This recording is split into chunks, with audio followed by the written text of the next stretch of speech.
Good morning everyone, myself Kunwar ji sir. Chemistry topic vapour pressure of liquid solution, द्रव विलयनों का वाष्प दाब। मतलब अर्थ ये है, तो ऐसे द्रव अवस्था में विलेय और विलायक पदार्थ हैं जो सॉल्वेंट है वो वाष्प अवस्था में ही रहेगा। जैसे एग्जाम्पल के रूप में हम देखते हैं पेट्रोल है, डीजल है। अब ये फ्रीडम स्टेट में रहता है तो लगातार ये वेपोराइजेशन स्टेट में रहता है। तो जब विलायक वेपोराइजेशन वोलेटाइल कंडीशन में रहता है, वाष्प अवस्था में रहता है, तो विलेय पदार्थ उस स्थान पर गैस, ठोस, द्रव कुछ भी हो सकता है। और विलेय पदार्थ भी वेपर कंडीशन में हो सकता है और नहीं भी हो सकता है। तो यहाँ जो आपको बताया जा रहा है, इसमें द्रव विलयनों का वाष्प दाब, यहाँ सॉल्यूट और सॉल्वेंट दोनों ही अवयव वोलेटाइल कंडीशन में है, अर्थात द्रव वाष्प अवस्था में है। तो उनके लिए कुछ इफेक्ट हैं, प्रभाव हैं, फैक्टर्स हैं।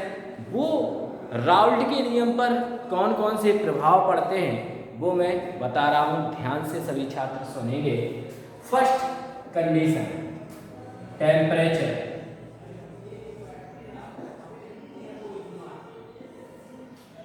टेम्परेचर होगा ताप। ध्यान से देखो, ये कोई एक पात्र है जिसमें ये लिक्विड स्टेट में सॉल्वेंट उपस्थित है और ये पात्र को क्लोज कर दिया गया है। यहाँ कुछ वेपर्स है, अर्थात बीपी गैस स्टेट में है। अब जैसे ही ये इसका सरफेस है, इसका ये सतह है, तल है, लिक्विड की सतह है, जैसे ही टेम्परेचर को इंक्रीज करेंगे, इसमें फर्स्ट पॉइंट में देखो, जैसे ही टेम्परेचर बढ़ाएंगे बर्नर के माध्यम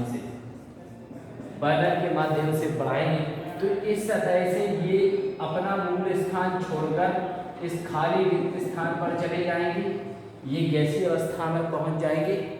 तो मतलब क्या निकला, जैसे ही टेम्परेचर इंक्रीज करते हैं, T को हम बढ़ाते हैं, तो वेपर प्रेशर भी बढ़ता जाता है। तो T बढ़ाने पर BP वेपर प्रेशर का मान भी बढ़ता जाता है। दूसरे पॉइंट को देखेंगे ध्यान से, nature of liquid. Nature of liquid, द्रव का नेचर कैसा होना चाहिए ये।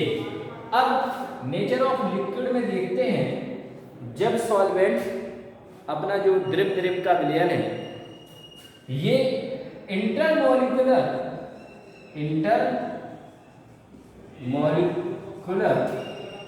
Force of attraction, intermolecular force of attraction जिसमें मैक्सिमम होता है, जिसमें अधिक होता है, मैक्सिमम होता है, उसका वेपर प्रेशर उतना ही कम होता है, उतना ही कम होता है। As a that is simple example के माध्यम से बताया जा सकता है आपको। जैसे diethyl ether C2H5 single bond to C2H5, इस डाई एथिल ईथर के सॉल्यूशन में हाइड्रोजन बॉन्ड नहीं पाया जाता है, नहीं पाया जाता है। और जबकि सेकेंड एग्जाम्पल देखेंगे, एथेनॉल C2H5OH के 2 मॉलिक्यूल्स लेंगे तो इसमें क्या है, हाइड्रोजन बॉन्ड पाया जाता है, हाइड्रोजन बॉन्डिंग पाई जाती है। जब हाइड्रोजन बॉन्डिंग पाई जाती है तो इसमें जो इंटरमॉलिक्यूलर अट्रैक्शन ऑफ फोर्स है, इंटरमॉलिक्यूलर फोर्स ऑफ अट्रैक्शन, ये क्या है, बढ़ जाता है। बढ़ जाएगा तो ये पात्र है, इसमें इन अणुओं के मध्य इंटरमॉलिक्यूलर अट्रैक्शन ऑफ फोर्स बढ़ जाएगा, तो ये अपनी सतह को छोड़ने में ज्यादा एनर्जी की आवश्यकता पड़ेगी, ज्यादा ताप की आवश्यकता पड़ेगी। तो वेपर प्रेशर यानी वाष्प अवस्था में ये क्या, कम वाष्पशील होंगे। एक ऐसा डाई एथिल ईथर किया आपने, जिनके अणुओं के मध्य हाइड्रोजन बॉन्डिंग नहीं है। जब हाइड्रोजन बॉन्डिंग नहीं है तो इंटरमॉलिक्यूलर फोर्स ऑफ अट्रैक्शन क्या होता है? कम। इंटरमॉलिक्यूलर फोर्स ऑफ अट्रैक्शन ये क्या होगा? कम। जब ये intermolecular force of attraction ether के केस में कम होगा तो वेपर प्रेशर ये क्या होगा? मैक्सिमम। अर्थात यहां से थोड़ा सा एनर्जी देने पर ये अपना मूल स्थान छोड़कर इस रिक्त अवस्था में, खाली स्थान में तेजी से वेपोराइज हो जाएंगे। तो इंपॉर्टेंट बिंदु नेचर ऑफ लिक्विड। लिक्विड का नेचर कैसा होना चाहिए?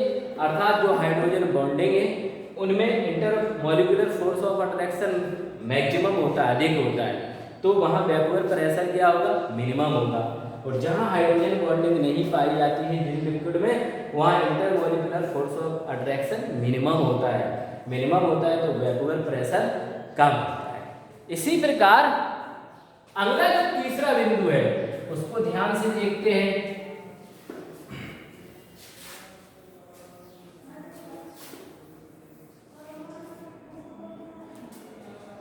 Boiling point.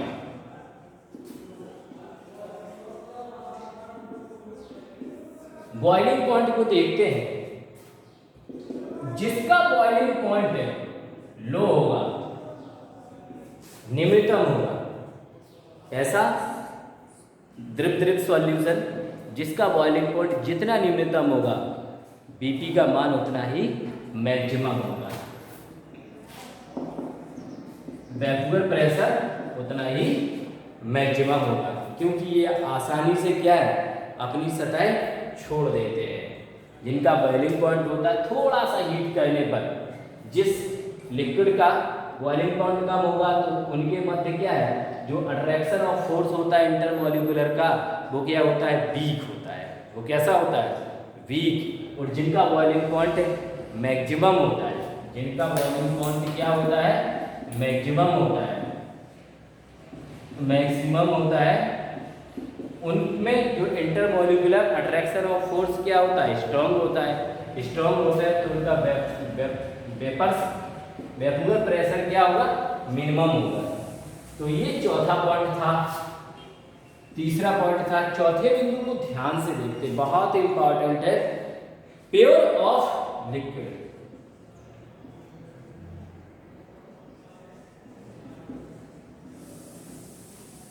यदि द्रव प्योर है, इस चीज को अच्छे समझते हैं। ये दो पात्र हैं, ये पहला पात्र, ये दूसरा पात्र। इसमें सॉल्यूशन भरा है प्योर, इसमें सॉल्यूशन भरा है इम्प्योर। जब ये प्योर है तो इसके मध्य जो द्रव की सतह होगी, द्रव की सतह के मध्य सारे जो पार्टिकल्स होंगे जो वेपर स्टेट में जाएंगे, तो ये सब क्या है? एक जैसे, सिमिलरिटी के समान है, सभी एक टाइम पे एक समान से वाष्पीकृत होंगे, तो इनको एक कैटेगरी कह दिया गया है। जो इम्प्योर है अर्थात ये सॉल्यूशन होगा निश्चित रूप से, तो इसमें जो सतह होगी उसमें दो प्रकार के सतह पर अवयव पाए जाएंगे। एक तो पाए जाएंगे अशुद्धियों के और एक पाए जाएंगे शुद्ध। तो जो शुद्ध है, प्योर है, वो तेजी से वेपोराइज होगा। तेजी से क्या होगा? वेपोराइज। और जो अशुद्ध है वह तेजी से वेपोराइज नहीं होगा। तो कहने का अर्थ है जो प्योर सॉल्यूशन होता है, अर्थात प्योर अवयव होता है, सब्सटेंसेस होता है, उसका बीपी का मान मैक्सिमम होता है, वेपर प्रेशर क्या होगा? मैक्सिमम। जो सॉल्यूशन इम्प्योर होता है, अशुद्धियां होती हैं, उसमें सतह पर वाष्पीकृत अवस्था में होने वाले अशुद्धियां मैक्सिमम टेम्परेचर लेती हैं, इसलिए यह बाद में ऑक्सीकृत होगी। तो अशुद्धियां युक्त जो सॉल्यूशन होता है उसका बीपी का मान निम्नतम होता है। इस प्रकार ये चार इंपॉर्टेंट फैक्टर्स थे। अब इसके बाद हम हेनरी के नियम को देखते हैं। जब हेनरी ने जो नियम दिया है उसको सबसे पहले केस फर्स्ट के अंतर्गत, केस फर्स्ट के अंतर्गत हम सबसे पहले ये क्या पढ़ रहे हैं, ये तुम्हें पता होना चाहिए। द्रव के मध्य दोनों द्रवों की अवस्था जो है वोलेटाइल स्टेट है, अर्थात विलेय भी वाष्पावस्था में है और विलायक भी वाष्पावस्था में। ऐसे सॉल्यूशन के लिए पढ़ रहे हैं। तो यहाँ जो सॉल्यूट अवयव है अर्थात A और जो सॉल्वेंट है अर्थात V इक्वल टू सॉल्यूशन, ये दोनों की दोनों किस अवस्था में है, वोलेटाइल स्टेट में है। ये किस स्टेट में है, वोलेटाइल स्टेट में है, ये भी वोलेटाइल स्टेट में है, वाष्प अवस्था में। मान लिया ये पाथ ये पाथ ये पाथ ये पाथ, इसमें A है इसमें B है। A का अर्थ क्या है, सॉल्यूट, और B का अर्थ क्या है, सॉल्वेंट। अब A जो द्रव भरा हुआ है, समझिएगा बहुत अच्छे से, ये B द्रव भरा हुआ है, इसकी सतह पर सॉल्यूट के पार्टिकल्स होंगे, इसकी सतह पर सॉल्वेंट के पार्टिकल्स होंगे।